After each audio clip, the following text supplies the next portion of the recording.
You guys been asking for hair tutorial for the longest while, so I decided that I'm going to give you guys one. Don't mind my voice, it's a little bit rusty. I'm currently under the weather, but I'm still working. So here is a hair tutorial for you guys. I hope you will learn a thing or two from this video. I'm currently working from home and I do not provide shampoo services. So one of my policy is that clients should come with their hair thoroughly washed and free of all products, and they could this one is optional. They could blow dry their hair or they could come with it like in plaits. Here's a little braiding 101 tip for you all. You should always detangle your client's hair before you start braiding or installing braiding extensions. Remember, the client hair will be in the same state for a few weeks or an extended period of time. It should therefore be in the best shape possible. Detangling your client's hair will make the maneuvering process a lot easier and next to painless when manipulating the sections. Guys, I'm going to be using the word client multiple times during this video, but you could substitute it for family member, child, spouse, whatever you want, whatever best suits you, okay? Sectioning the hair in panels. This is very important, especially if you're working with a reference photo or a client with thick hair. You do not want the braiding process to be uncomfortable for the client while getting a protective style. One way to avoid this is to work in clearly parted sections. These sections also help the completed style to look neat once it's done. Additionally, it will be helpful when it's time for the client to take down their style. The number and size of sections depending on the desired style that the client requests. If you're struggling with sizing, you cannot get your braid to be the same size, and also you don't have a good sense of direction, I would advise you to pre-part your sections before you start braiding. Pre-part your section, braid them down roughly. I know it's going to be time consuming, but it's going to be worth it in the long run. And also, if you're struggling with sense of direction, meaning you could look at a picture and see that the hair is going left, but when you part it, it's going right. Go ahead and pre-part your section. It's gonna help. This is what my braided down pattern looks like after I'm done. You don't have to braid it. You could use elastic bands or sectioning clips, whichever one works best for you. And then you could go ahead and ask your client, hey, does the section look okay? They could make changes right there if they're not comfortable with it, or you could make changes as well. If you don't already know how to braid, I'm going to link my how-to basic cornrow video somewhere here or in the description down below, and you can go ahead and watch it. It's a very detailed video. It takes you step by step and show you how to braid.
This is what the braid is looking like after I'm finished braiding.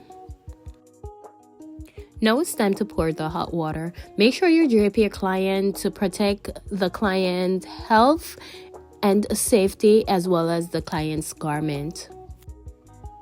There are many different ways to seal and cinch the end of the braid extension. Today we will use the hot water method. In the hot water setting, you use hot water to seal the ends of the braids. Hot water setting only works with some synthetic braids because they soften when exposed to heat.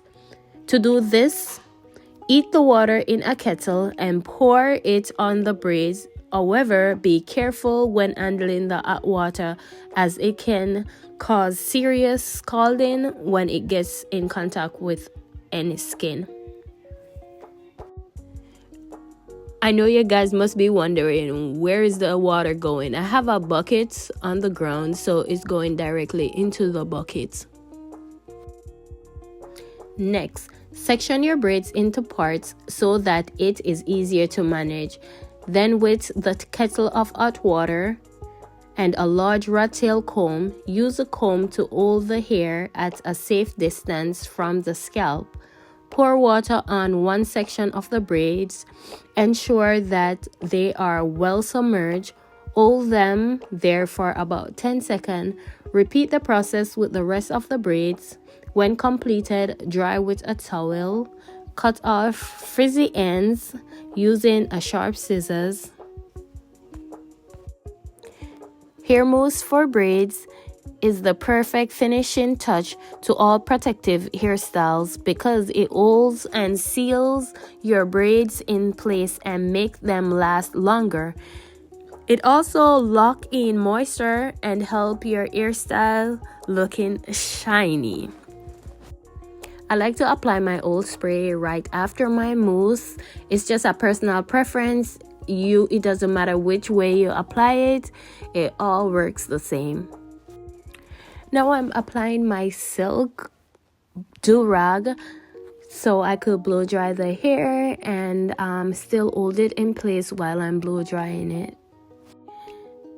I finish off with my handheld blow dryer just to dry it a little bit. So on the reference photo, they had like a little style in the back, a fish plait going down. So that's what I'm gonna do.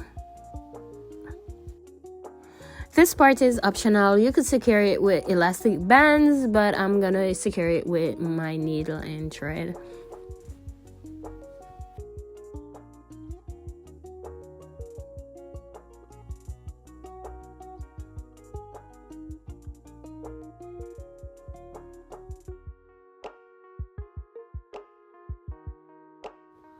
This is what it looks like after I style it. I'm just finessing it. Just put in the braids in place for the final look, because I'm gonna do a little, final look moments, and I'll insert a picture of that at the end of the video. I hope you guys enjoyed this video and you learned something from it. If you're joining me for the first time, go ahead and hit that subscribe button and also turn on your post notification bell so you could be notified each time I post a new video. For all my resident subscribers, thanks for watching. Thanks for joining the Desire team if you're new here as well. See you in my next video.